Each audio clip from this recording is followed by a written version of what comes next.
O homem que zombou de Alexandre o Grande. Em um mundo onde a busca incessante por poder, riquezas e conhecimentos molda o destino de muitos, surge uma figura que desafia todas as convenções sociais, ignorando as regras que todos seguem. Diógenes de Sinope, um filósofo excêntrico e cínico, escolheu o caminho mais simples, mas também o mais profundo, o caminho da liberdade sem amarras, onde a única posse verdadeira é o autoconhecimento. Sua vida e atitudes, longe de serem apenas um reflexo de desprezo pelo mundo material, era uma afirmação audaciosa de que, no fundo, nada disso importa. Em um encontro histórico, ele se deparou com Alexandre o Grande, o homem que possuía o mundo aos seus pés, mas que diante da imensa liberdade de Diógenes, pareceu apenas um espectador da própria existência. Este é o momento em que o poder e a verdadeira liberdade colidem, nos convidando a refletir até que ponto somos prisioneiros do que buscamos e quanto nós realmente possuímos. Antes de analisar esse encontro, vamos entender o momento na história. Essa cena provavelmente aconteceu por volta de 336 a 335 a.C., logo após Alexandre assumir o trono da Macedônia, com cerca de 20 anos de idade. A ascensão ao seu trono começou com a morte de Filipe II, o seu pai, que havia transformado a Macedônia em uma potência militar, expandindo seu domínio sobre a Grécia com o objetivo final de invadir e conquistar a Pérsia. Porém, antes de que pudesse realizar seu plano, Filipe foi assassinado durante um casamento real. As circunstâncias da sua morte são misteriosas, mas acredita-se que o assassino Pausanias tenha agido por motivos pessoais, ou a mando de alguém influente. Com apenas 20 anos de idade, Alexandre assumiu o trono. No início, muitos duvidaram que ele conseguiria manter o império, pois havia rivais dentro da Macedônia e cidades gregas dispostas a se rebelar. Então, logo após assumir, ele teve que enfrentar os desafios internos e externos. Consolidando o poder interno, ele eliminou os possíveis rivais, incluindo seu primo Amintas IV e outros nobres que poderiam contestar a sua autoridade. Também conteve a rebelião na Grécia, cujas cidades de Atenas, Tebas e Esparta viram a morte de Filipe como uma oportunidade para se libertar do domínio macedônio. Em resposta, Alexandre foi brutal. Marchou até Tebas e destruiu completamente a cidade, matando militares e vendendo os sobreviventes como escravos, assim fazendo a cidade de exemplo, fazendo com que todas as outras se submetessem novamente. Então, logo após isso, vem a preparação para conquistar a Pérsia. O Império Persa era a maior potência do mundo conhecido, governado pelo rei Dário III. Filipe II já havia começado os preparativos para sua invasão, mas agora cabia a Alexandre continuar o plano. Ele organizou um exército de 40.000 soldados, composto por macedônios e aliados gregos. Seu principal objetivo era vingar a Grécia pelas invasões persas no passado, especialmente as guerras médicas e a batalha de Termópilas. Além disso, ele queria expandir o seu próprio império. Antes de iniciar a expedição, Alexandre passou um tempo consolidando alianças e garantindo que sua posição como líder na Liga de Coríntios fosse respeitada. E foi nesse contexto onde ele visitou a cidade de Corinto, onde encontrou Diógenes. Agora, vamos conhecer Diógenes. Diógenes de Sinope, provavelmente nascido 323 a.C. e morto 412 d.C. Foi um filósofo da escola cínica, conhecida por seu desprezo pelas convenções sociais e pela busca da vida em sua forma mais simples e natural. Ele ficou famoso por seu comportamento excêntrico e suas críticas afiadas à sociedade, tornando-se uma das figuras mais icônicas da filosofia antiga. Sua origem vem de um escândalo familiar. Diógenes nasceu na cidade grega de Sinope, localizada na atual Turquia.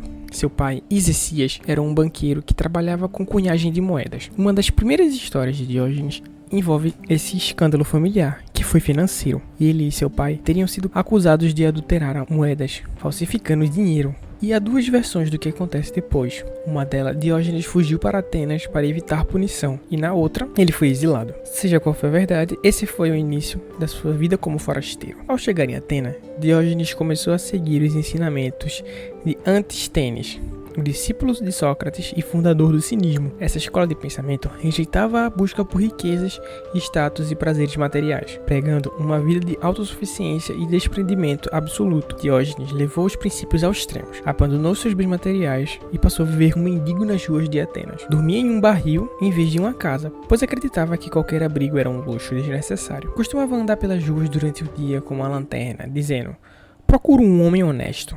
uma crítica direta à hipocrisia das pessoas ao seu redor. E Diógenes não se limitava a filosofar e fazia questão de ridicularizar os costumes e valores da sociedade ateniense. Ele comia em público, uma coisa que era considerada vergonhosa na Grécia Antiga. E ele fazia isso para mostrar que as regras eram arbitrárias. Também fazia o descaso de urinar e masturbar-se em público, dizendo que se fosse tão fácil saciar a sua fome quanto aliviar os seus desejos físicos, a vida seria muito mais simples. Também rejeitava convites de políticos e nobres. Ele desprezava qualquer tipo de poder e influência, ridicularizando aqueles que tentavam impressioná-lo. Essas atitudes o fizeram ser tanto respeitado como desprezado e odiado por outros.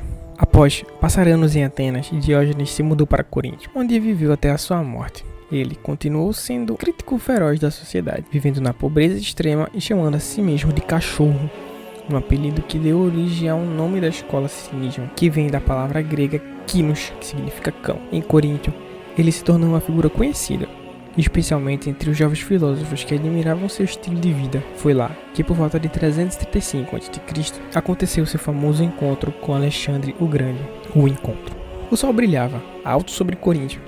A cidade fervilhava com a presença ilustre de Alexandre o Grande, o jovem rei que havia dominado toda a Grécia e agora se preparava para lançar sua grande campanha contra o Império Persa. Por onde passava, generais políticos e cidadãos se curvavam, reverenciando aquele que era considerado um semideus em vida. Mas em meio à agitação e reverência, havia um homem que não se importava com nada disso. Esse era Diógenes, o mais excêntrico dos filósofos. Permanecia onde sempre estava, deitado ao sol, próximo ao mercado da cidade, com as pernas esticadas e uma expressão de completo desinteresse. Ele morava em um grande barril e carregava consigo apenas uma sacola e uma tigela. Embora, segundo dizem, que tenha descartado até a tigela ao ver um menino bebendo água com as mãos, declarando: "Este garoto me superou na simplicidade." Intrigado com os rumores sobre aquele velho mendigo que desprezava riquezas e status, Alexandre decidiu vê-lo pessoalmente.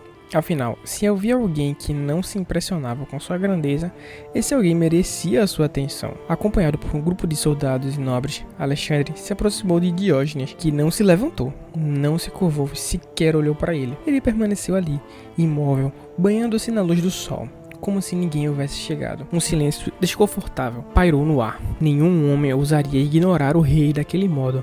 Mas Alexandre, ao invés de se irritar, achou a cena divertida e disse: "Diógenes, ouvi muito sobre você. Sou Alexandre o Grande. Existe algo que eu possa fazer por você? Peça o que quiser." Diógenes, sem se levantar, abriu os olhos lentamente e, com a calma de quem não tem pressa na vida, fez um único pedido. "Sim, há algo que pode fazer por mim."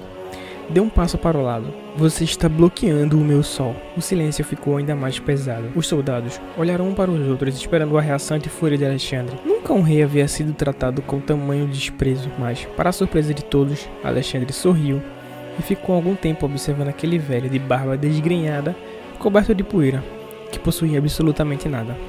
E ainda assim falava como se fossem iguais. Então virou para os seus homens e disse: "Se eu não fosse Alexandre, gostaria de ser Diógenes." E assim, sem mais palavras, Alexandre seguiu seu caminho, enquanto Diógenes voltou a fechar os olhos, aproveitando o calor do sol, sem se importar com quem acabara de falar com ele.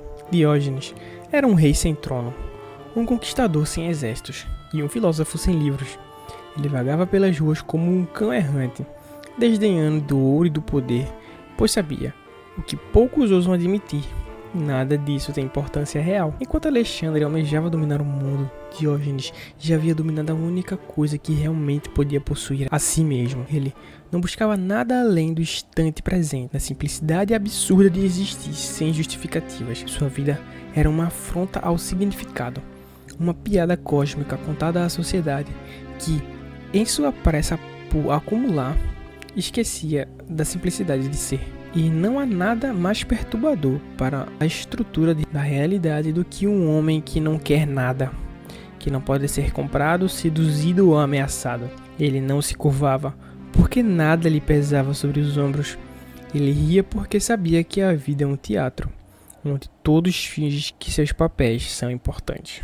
Talvez, se os deuses existissem, eles se pareceriam menos com Alexandre e mais com Diógenes, observando tudo do alto, rindo, sem dar a mínima para as ambições humanas.